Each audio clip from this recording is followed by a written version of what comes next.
Hey YouTube, so I'm back here and I decided to do another video on this big machine over here. I wanted to see how far I could push these little capacitors, these tiny little Leyden jars that I had made the other day. And so I set the spark gap over here to its maximum, which you can see is which you can see is just at 2 millimeters, because that's what it was designed for. So 2 millimeters at the humidity here, which is like, it's like 50%. To bridge that gap, you're looking at something in the vicinity of like somewhere between 50,000 and 60,000 volts. So we're gonna say it's we're gonna cut it in half, and we'll say, and then take a bit off, and we'll say 54,000. That is a 1.29 nanofarad capacitor bank, and surprisingly enough, it can hold that voltage. So without further ado, let's get this started. And then afterwards, I'm going to show you some other stuff. So over here,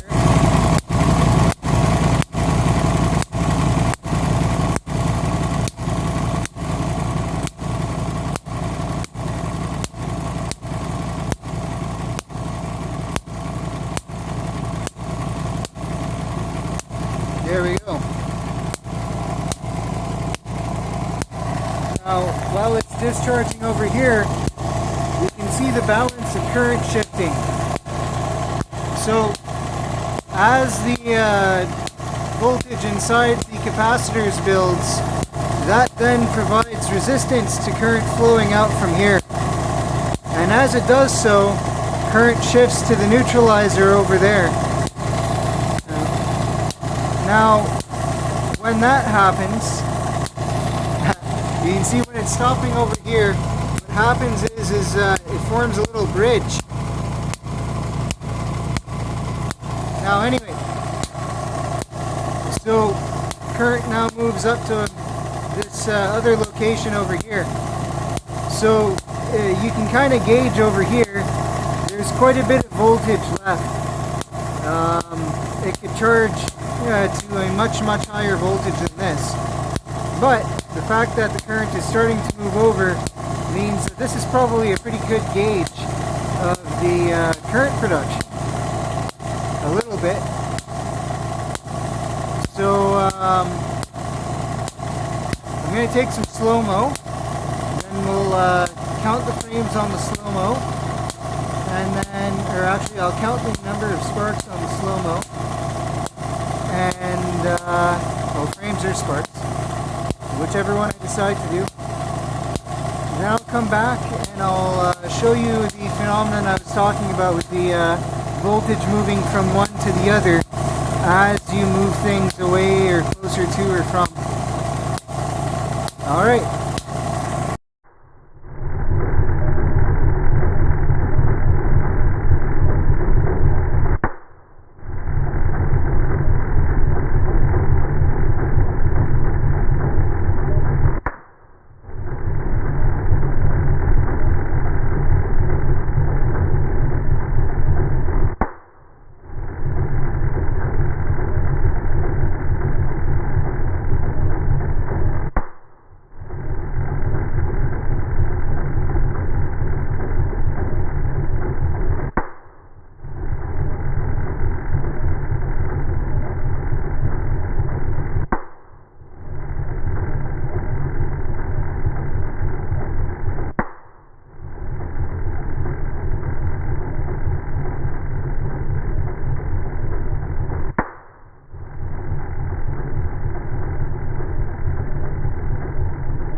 Okay, so I'm gonna save the detailed frame by frame for the for when I can go back upstairs.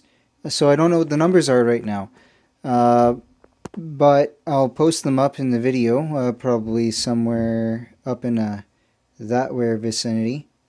Make a nice clean spot there. Perfect. All right, now the thing that I'm going to show you here is, as I've got it set up here so I can hold it by the plastic, and basically what's going to happen, of course, as I'm explaining, I drop it. So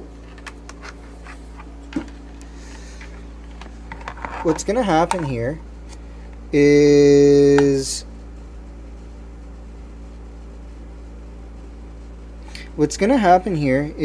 as I come and I approach,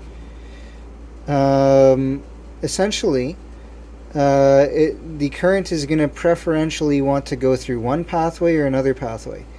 Now, it'll never completely get cut off, and I'll show you that as we conduct the experiment. But you'll see that how it affects where current gets distributed between the neutralizer and the output brush. So,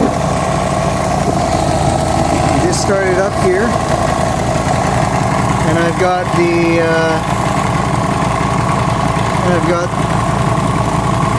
my piece here. Now you can see as I get close, current wants to go through here. So, when I'm really close like that, current wants to be 100% for this brush. Now, as I pull away, you'll see that the current starts to distribute to the next brush up. Now you can see here it's about a 50-50 distribution. Look how far away. This is actually pretty far. Now, for that to get further distributed there, I'd say, yeah, there we go. I'll put it under the bench. Now you can see it never really fully gets cut off. And this is because, if we look under here, we can see that there's corona discharge. And if we look over here, we can also see corona discharge. So that's what's called corona discharge. This here, a lot of times you'll hear people call it a corona discharge. You'll see it form here. See, now the current is mostly on the output. This is from a distance of about 4 centimeters. As I come closer in, right around 3, you'll start seeing the glow. Let's see if I can get myself a better angle here. Of course my tool lets go. It's alright, I can just hold it with my hands. So, as I start to get closer, you can see the corona discharge start to convert from being just a corona. It's closer, closer. Hope if I had it on the same plane.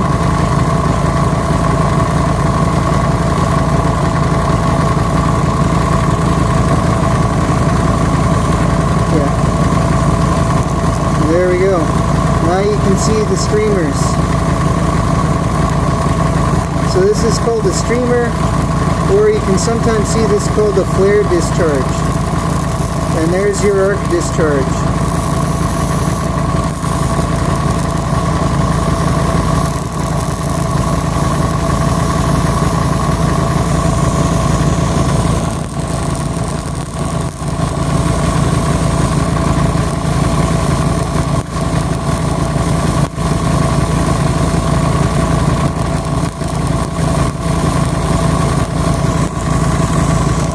about there is about the cutoff for the current density. It wants to just go through as an arc.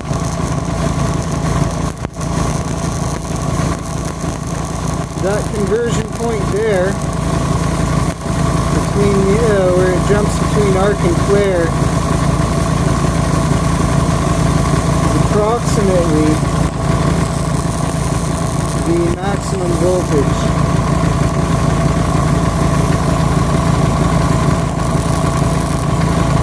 Really wants that spot.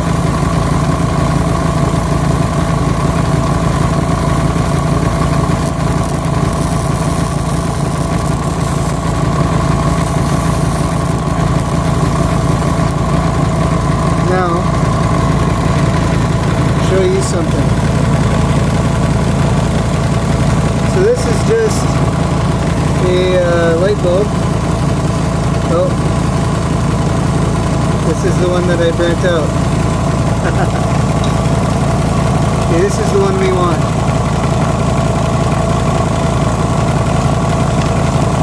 So, now just by getting this part close, you can see it's already lighting up a little bit. The other end isn't even nearby. That's just from the corona discharge. Now, if I come on this side, there we go. Lights up.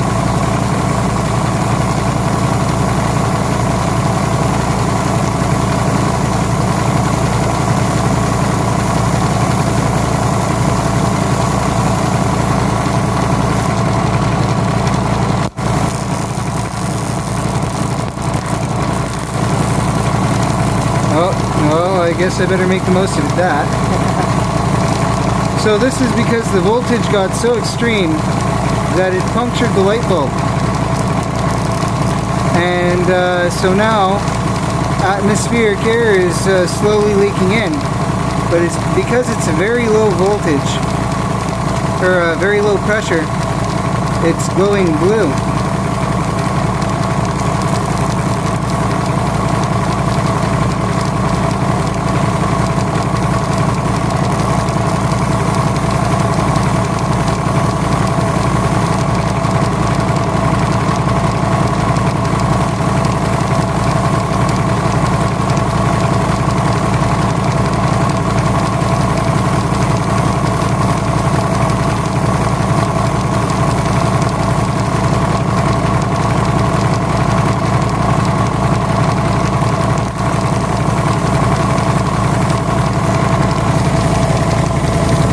See if we can't catch some of the patterns that come out here.